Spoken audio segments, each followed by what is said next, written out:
boa tarde. Quando o Zenon falou em Siderbras, foi longe, né?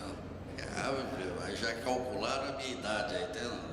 Bom, a forma que eu estruturei aqui a conversa é uma forma assim, da visão de quem usa a infraestrutura. Então é tipo assim, nós somos consumidores,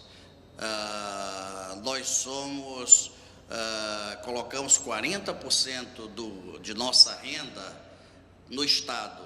E aí a gente olha o sistema de educação, olha o sistema de transporte urbano, olha a segurança, olha a educação e assim por diante. Ou seja, esta visão de que algo não está correto é que é a visão que nós estamos apresentando, onde a gente vai.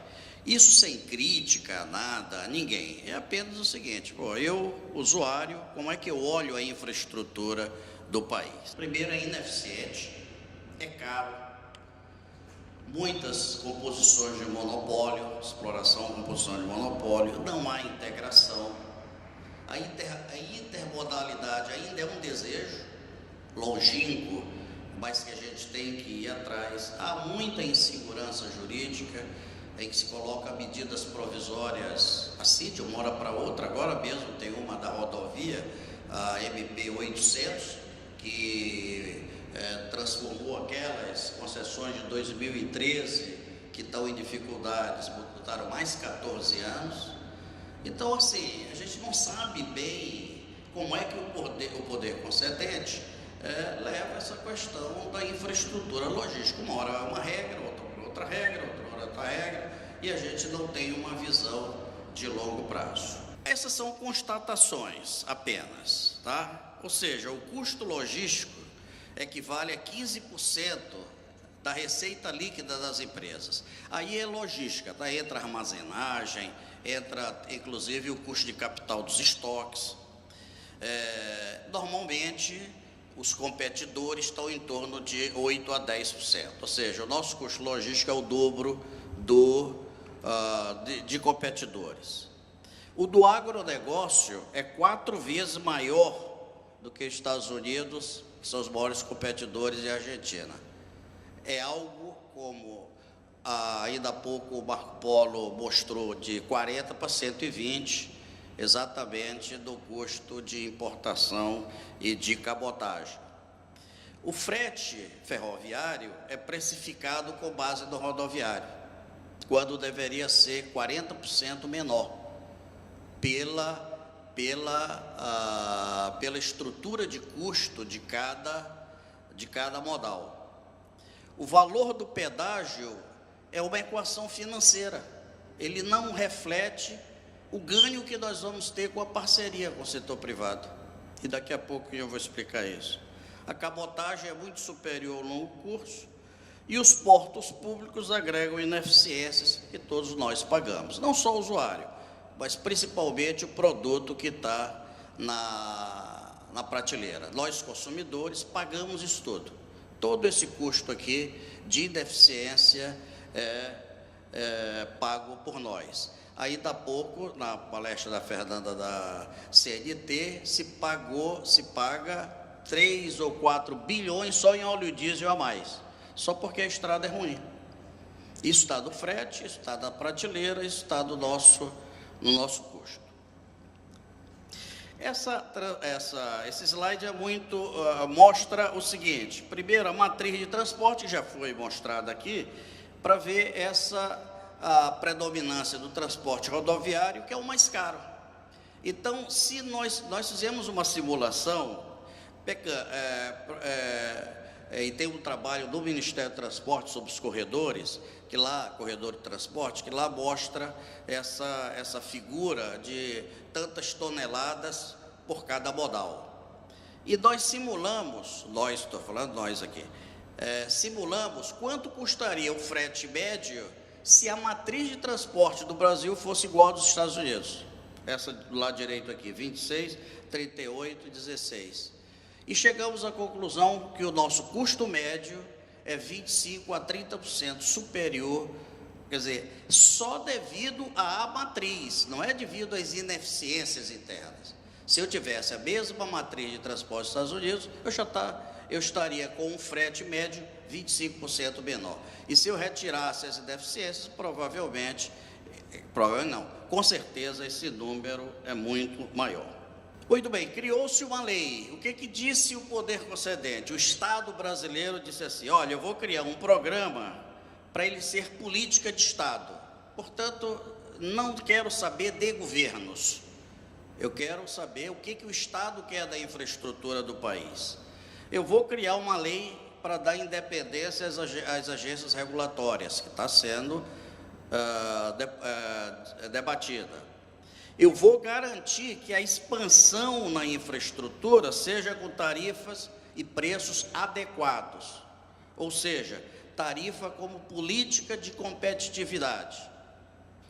E eu vou promover nessas parcerias ampla e justa competição. Isso é que está na lei. Isso é que disse o Estado brasileiro para nós, sociedade. Ora, então, quando eu for trabalhar lá na frente, nos modelos de parceria, o modelo de parceria tem que refletir esses pressupostos. Eu imagino que é assim. Muito bem, o que nós queremos, nós usuários? Primeiro, choque de ofertas. Queremos oferta de infraestrutura, queremos mais investimento, não é? Isso todos nós concordamos. Eficiência e redução no custo logístico, até como a Ellen colocou também como um pressuposto na área ferroviária, e a matriz de transporte. Agora eu preciso saber, se eu quero isso, qual a minha estratégia para alcançar aquilo? Primeiro, que o modelo de explorar a infraestrutura objetive competitividade. Porque, se vocês notarem, em 97, na privatização das ferrovias, lá estava claro, dizendo que o objetivo era desonerar o Estado. É uma política. Então, o modelo daquela ocasião tinha que ser de desoneração do Estado. Uma outra forma, não, eu quero ampliar, eu quero reduzir o déficit primário do país. Então, eu tenho que ampliar, fazer mais outorga, não é isso? Criar mais impostos. Eu tenho uma outra política. Neste caso, como a lei 1334, que criou a parceria, diz que não, eu quero aumentar a competitividade, o modelo tem que ser de ampliação de competitividade. Então, eu preciso de integração, competição, segurança jurídica e regulação pelo Estado.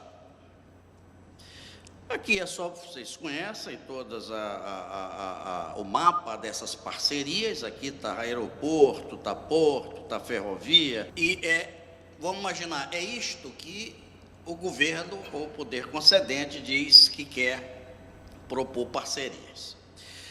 Muito bem, eu vou fazer 3 grupos, porque na realidade isso tem que ser integrado, mas para efeito de raciocínio eu vou colocar algumas situações, no caso de rodovia, ferrovia e porto.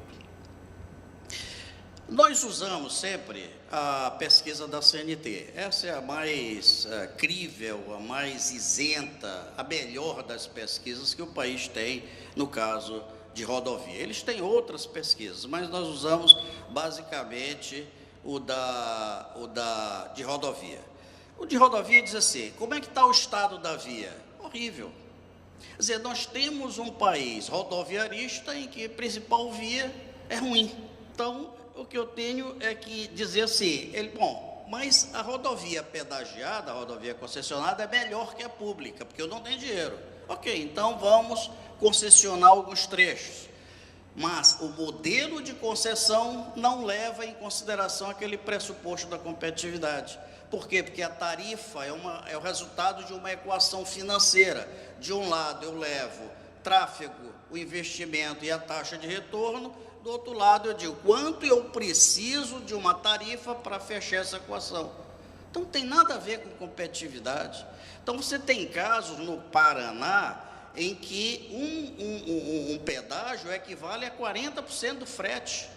Tem um estudo da OCEPAR que mostra isso. Quer dizer, quase metade do valor de um frete é pedágio.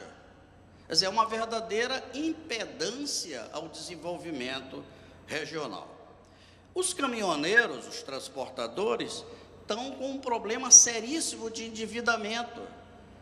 Há excesso de caminhões no país e o custo operacional deles é grande. Por quê? Porque a rodovia é ruim. E nós somos embarcadores, temos problema de mercado, perda de lucratividade, as empresas todas aqui sabem disso, baixa competitividade, muitas vezes não competitividade produtiva, mas competitividade externa, e pagamos 10 bilhões de reais por ano em pedágio. 10 bilhões de reais é quanto nós, que quem paga o pedágio não é o caminhoneiro, são os embarcadores, tá certo? Isso é o vale pedágio obrigatório.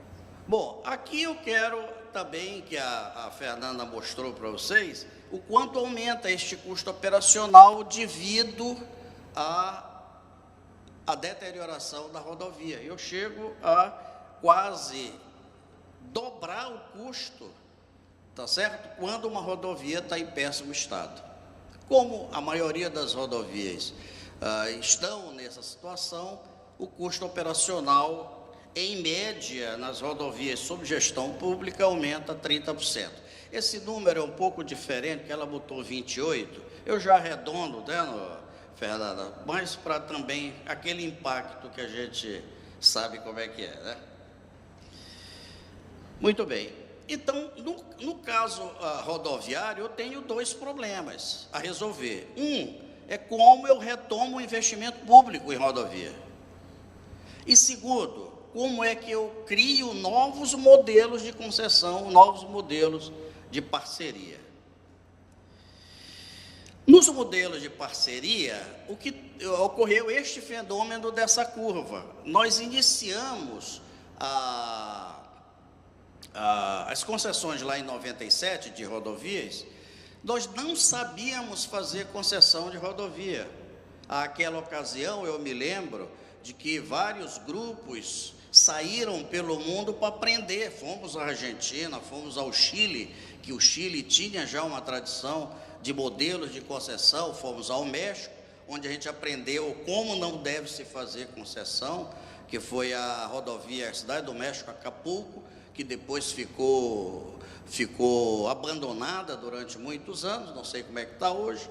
Fomos à Europa, fomos em vários lugares aprender a fazer concessão, porque nós não sabíamos modelar concessão.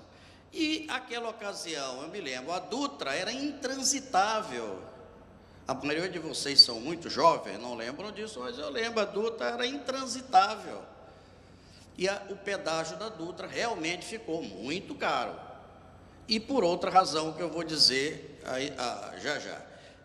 Mas esse processo de aprendizagem fez com que as tarifas foram reduzidas, o modelo de concessão foi sendo aprimorado e chegamos no final dos anos da década de 2008, 2010, com as tarifas bem acessíveis, da ordem de R$ 4, R$ 5 por 100 quilômetros. Os modelos atuais, muitos em audiência pública, voltaram num processo de crescimento dessa tarifa, o que pode criar. Por quê? Porque ele não está sendo feito com o pressuposto da competitividade. Este é um outro problema. O que foi feito o poder concedente? Como tem pouco, vocês estão lembrados, nós temos 200 mil quilômetros, números redondos, tá? Porque fica mais fácil de gravar. Nós temos 1.700.000 quilômetros de via no Brasil, 200 mil pavimentada. Dessas, deve ter 5 mil, mais ou menos, duplicado, não é isso, Fernando? Mais ou menos, deve ser isso, 5 mil. Aí o governo disse, não, eu preciso duplicar a via, claro. Então, ele impôs aos concessionários de 2013 que nos 5 primeiros anos tinha que duplicar a via. Só que o tráfego não exigia a duplicação. Era uma questão de dizer, eu fiz a duplicação. Ou, no conceito de que concessão é obra, eu tenho um pacote de obra para concessão. Concessão não é obra, concessão é serviço. A obra é para qualificar o serviço. Não precisa de obra. Se precisar, faz. Se não precisar, não precisa. Não faz. Aí, resultado, as concessionárias estão tudo aí devolvendo, quebraram, agora criou-se uma medida provisória, aí vem a insegurança jurídica, só para atender aquelas que quebraram. Aí vem, não precisa mais 5 anos, agora é 14 anos. Então, assim, é um jogo que você não consegue entender como é que o poder concedente leva esse problema da infraestrutura. Então, na realidade, a duplicação, ela é uma exigência de tráfego, ela não é uma exigência do poder concedente.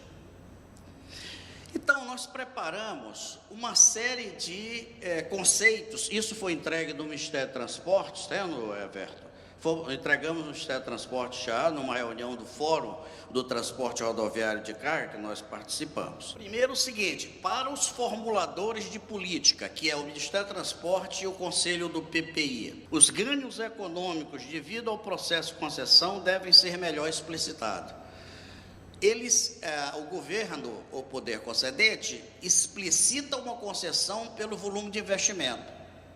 Ele não diz em nenhum momento o que vai ser ganho de competitividade, qual vai ser a redução do custo do caminhoneiro, por que aquela via vai ser mais rápida e vai melhorar a rentabilidade do produtor. Não diz, nunca disse. Ele diz que vai ser bilhão, trilhão, quadrilhão de investimento. Aí pode ter um elefante branco, aliás, tivemos aí na Copa do Mundo, né, vários, não vale nada. Bilhão, 26, 30 bilhões se gastou outro dia aí na Copa do Mundo, está todo aí jogado às traças. Portanto, a concessão, isso é uma outra formulação, a concessão deve ser uma política de aumento de competitividade e não de redução de gasto público, desoneração do Estado, como eu disse, nem de arrecadação de imposto. Então, isso tem que ser explicitado. Terceiro, as tarifas têm que refletir os ganhos econômicos devidos ao processo de concessão e incorporados à economia. A tarifa não é uma resultante de uma equação financeira, ele é resultante de um processo de redução de custo para a economia. Este caso do Paraná, olha aqui, o estudo da OCEPA, 40% do frete no Paraná é resultante da pedágio. E no país, nós temos lugares com pedágios por 100 quilômetros que vale 6 vezes o do outro estado. Muitas vezes, dentro do mesmo estado, eu tenho um pedágio que é 6 vezes o outro, o que dá distorções de mercado. Outro ponto importante é o subsídio cruzado. Houve uma tentativa, isto não está no modelo atual, mas de se fazer subsídio cruzado. Então, se pegar rodovias com alto tráfego, colocar uma tarifa adicional e essa tarifa iria para uma outra via que teria baixo tráfego. Esse subsídio cruzado eu acho que deve ser evitado, porque subsídio dificilmente dá certo.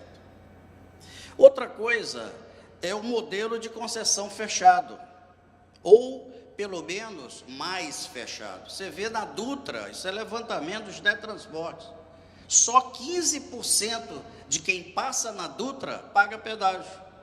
85% dos veículos que passam na Dutra não paga, mas o custo de manutenção está lá, tá certo? Os investimentos estão lá, e 15% pagando por 100%. Ora, então a tarifa é lá em cima. Nós fizemos uma simulação que reduziria 10 vezes o pedágio da Dutra se todos pagassem.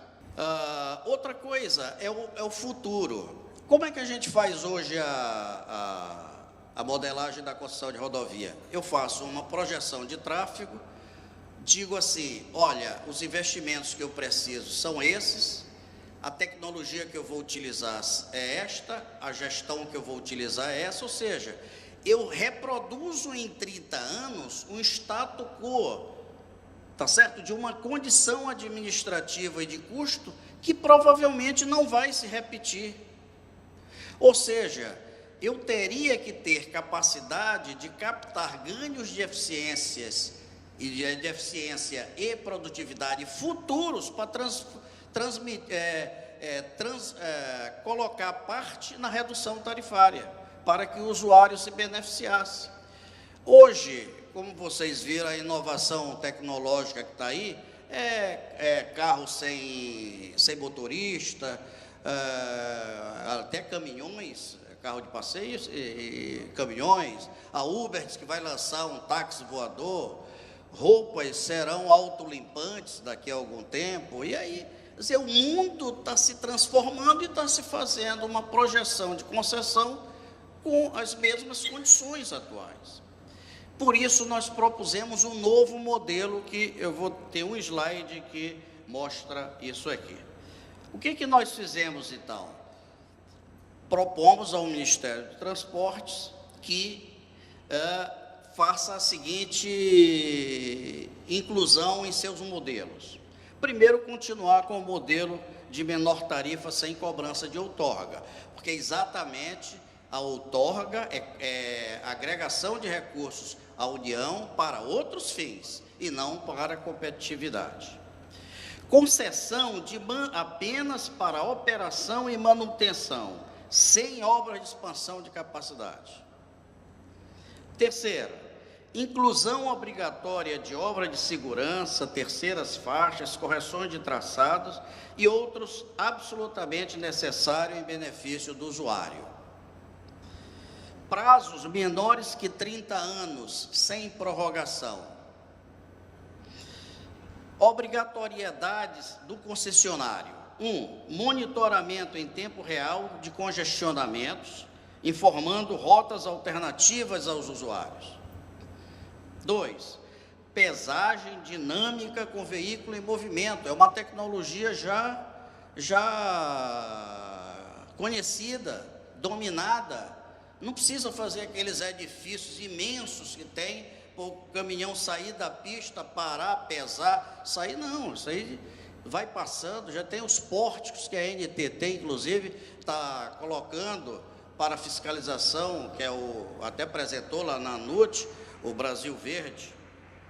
Cobrança eletrônica de pedágio sem praça física.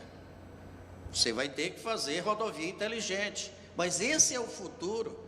Você vai fazer estruturas imensas, milhões de reais, que vão estar na tarifa.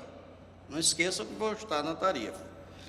Implantação de sensores para coleta de dados, serve para planejamento, para contagem de tráfego. E planejamento de novos investimentos com gatilhos fruto da nível de insegurança ou de tráfego. Portanto, o modelo básico seria esse. Eu dividiria a concessão em 3 terços. O primeiro terço eu teria os investimentos obrigatórios de recuperação da via, segurança e manutenção inclusos na tarifa. Segundo terço, investimentos indicativos, porém não inclusos na tarifa. Somente manutenção.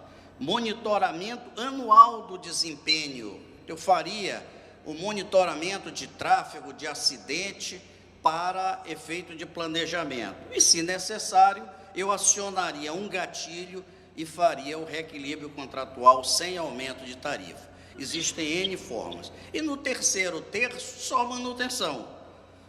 Só manutenção. Então, eu seguiria com a rodovia em manutenção e faria nova licitação no futuro. Nós pegamos a BR-364, que está em audiência pública, fizemos uma simulação semelhante a essa, e a tarifa reduziu perto de 50%, se eu fizer um modelo semelhante a esse. Por quê? Porque se colocou a duplicação na cabeça do fluxo de caixa. Quando você coloca na cabeça do fluxo de caixa, a tarifa dá um salto enorme. Se eu retiro aquilo e recalculo, a tarifa vai lá para baixo. Esse é uma sobre rodovia. E aqui alguns números do setor, isso tirado pela BCR. Vocês veem que nos últimos 10 anos se pagou em pedágio 100 bilhões de reais. Se paga 20 bilhões de reais por ano. Investimentos, pagamentos e o tráfego pedagiado. Vocês veem, isso aqui são todas as rodovias pedagiadas. 1 bilhão e 700 milhões de veículos passam em nossas rodovias pedagiadas. Então, são números expressivos, necessários, mas que precisam de uma modelagem melhor. Epa, acabou. A ferrovia, eu vou colocar só nos finalmente aqui. A ferrovia também nós temos problema. Ninguém, em sã consciência, pode criticar as concessionárias ou o governo por ter feito a privatização, apesar de ter alguns saudosistas. Mas foi um sucesso a privatização. A indústria ferroviária falida, a rede ferroviária falida, provavelmente iria desaparecer a ferrovia do Brasil, provavelmente. E hoje está aí, pelo menos se colocou a ferrovia na matriz de transporte. Tem seus problemas? Tem, mas ela está aí e presta um belo do serviço e tenho certeza que vai prestar esse serviço mais ainda, melhor ainda. O que nós, muitas vezes, às vezes confrontamos ou discordamos de alguns conceitos, é o seguinte, é que nós corremos 20 anos do contrato, 20 anos. Nós vimos que muita coisa não deu certo nesses 20 anos. Então, nós temos que aproveitar o momento para ajustar algumas coisas que, a nosso ver, não deram certo. Então, a gente precisaria aproveitar esse aniversário de 20 anos do contrato e, em havendo a prorrogação, fazer alguns ajustes que pudessem dar melhor resultado. Nós temos aqui, na nossa visão, o que é o setor ferroviário baseado nesse anuário estatístico que todos nós conhecemos, da NTT. E nós fizemos uma análise crítica, não estou tirando a visão, eu volto a insistir, a visão de quem usa, e diz assim, pô, eu vou olhar o troço.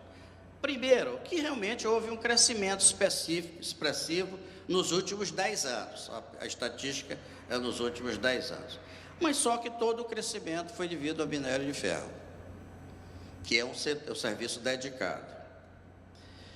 Portanto, eu tenho MRS e Vale, a Carajás, até porque a Vitória Minas decresceu o volume, portanto, teve a responsabilidade do aumento em 90%. Então, todo o restante transportou praticamente o mesmo volume. Um outro ponto é a distância média percorrida, que é de 650 quilômetros.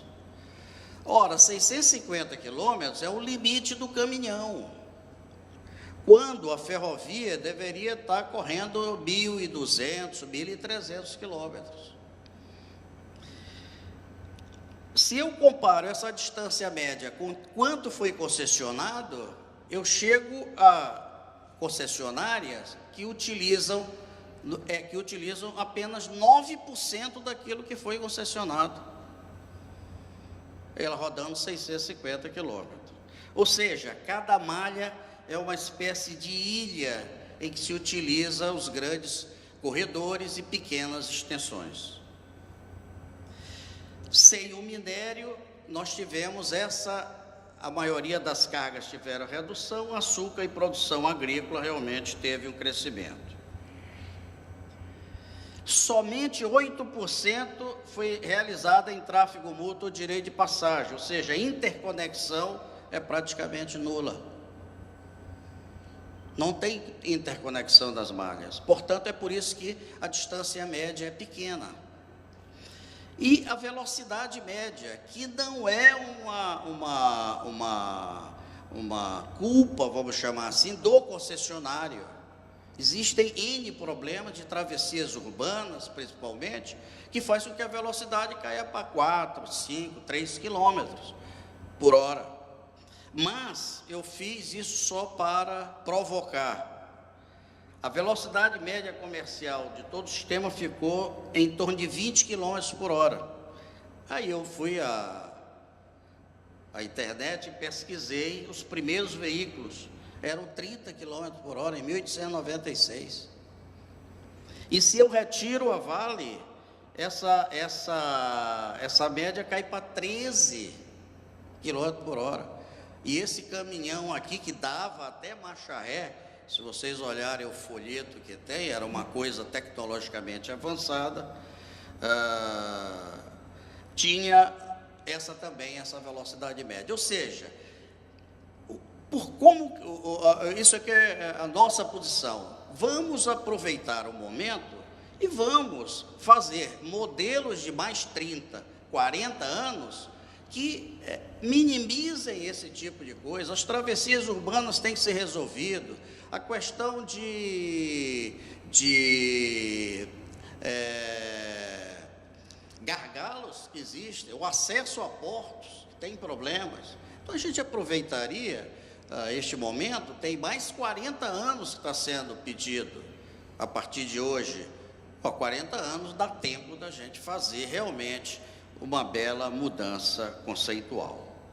Aqui é a questão da integração, e a pergunta é: como é que eu vou integrar a malha? Como é que essa ferrovia Norte-Sul, que está sendo concessionada, acessa o Porto de Itaqui ou acessa o Porto de Santos, embaixo? Como é que eu vou resolver a questão da FIOL? Eu não tenho nem porto lá na Bahia ainda, o Porto Sul. Tem que resolver a questão do porto lá na Bahia. Muito bem. Portanto, para nós tínhamos que ter dois cenários: um de integração da malha, que é promover a interoperabilidade e o direito de passagem, e a competição através de operadores ferroviários independentes e a disponibilidade de capacidade para terceiros. Muito bem. Na questão portuária, eu quero são 3 slides só, doutor Zenóbio, então eu encerro.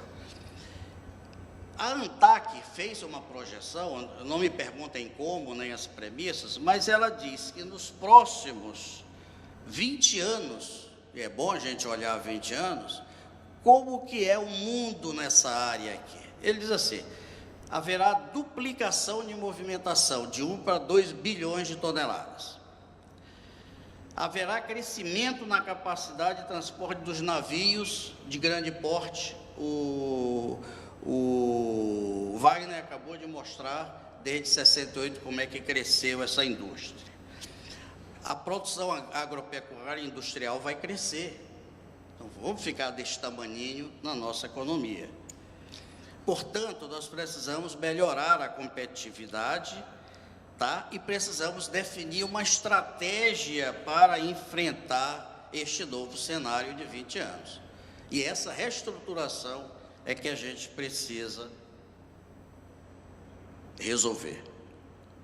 Como que nós estamos vendo na questão portuária de administração? Primeiro, a questão dos acessos. Não é possível que, por exemplo, desce 25% de carga para o Porto de Santos, mais ou menos, 25%. Se eu aumento a capacidade das vias que chegam ao Porto de Santos, como é que eu desço com essa carga lá para o Porto? Segunda pergunta: o Porto de Santos, cadê de Bela, já foi? O Porto de Santos tem capacidade, hoje movimenta 120 milhões, para movimentar mais 30 milhões, mais 40 milhões, mais 50 milhões, e a dragagem? Eu quero dar uma informação, e vocês já leram isso nos jornais. O meu amigo Luiz Cláudio Montenegro, presidente da Codesa, está feliz da vida, conseguiu concluir a dragagem do Porto de Vitória, depois de 20 anos. 20 anos para se fazer uma dragagem no Porto de Vitória. Quer dizer, não é possível um negócio desse. E vocês veem em Santos mesmo, é liminar para cá, é liminar para lá, para tudo, agora não pode, e o país perdendo, e a gente não avança. Então, nós temos que pensar em outro modelo. de concessão, não é de dragagem, é de acesso aquaviário aos portos, que inclui sinalização, dragagem, inclui tudo, não é dragagem. Se precisar fazer dragagem, draga, se não precisar, Porto de Itaqui, em tese, não faz dragagem de aprofundamento. Muito bem. Outro problema é a autossuficiência financeira, que até o próprio ABTP colocou aqui. Isso é verdade. Se você tem companhia DOCA que tem uma dívida de 3 bilhões de reais e fatura 200 milhões de reais por ano, como que 200 milhões de reais paga 3 bilhões? Não tem mágica. Está falida tecnicamente essa companhia DOCA. Mas não vai se levando, né? Então, deixa aí, e nós, contribuintes, pagamos a conta. Outra coisa é que a companhia DOCA não é voltada para a competitividade, ela é voltada para atender determinados interesses de grupos políticos que os colocam lá.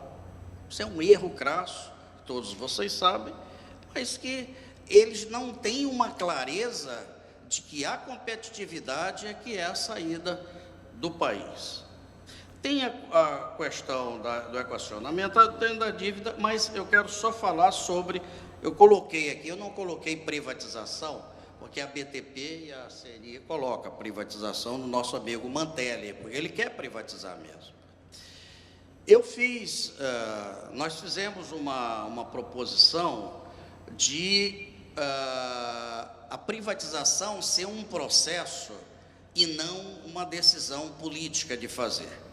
Porque eu tenho duas coisas numa administração portuária. Uma é a autoridade portuária. A autoridade portuária é um bem intangível, é um direito da União de fiscalizar, tá certo? É um ONS do setor elétrico. Isto é imprivatizável, se Macri ainda estivesse por aqui. Não é? Não se privatiza direito de Estado, não se privatiza a Receita Federal, não é esse o ponto. Mas a administração, administrar o bem, sim, por que não? Ninguém está entregando, é porque se criou no país aquele ranço contra esse termo privatização, por causa de uma ideologia que ficou, graças a Deus, lá no passado, que privatizar é entregar o bem público a terceiros. O que é isso? Não é isso. Então, só que este seria um processo em que você poderia iniciar com abertura de capital, de uma forma mais, vamos dizer, dando atratividade a que o próprio setor privado venha a assumir. É evidente que a outra forma é dizer, não, eu vou colocar num processo de privatização e privatiza a companhia. Bom, senhores, eu fico à disposição, qualquer coisa. Muito obrigado, doutor Zedon.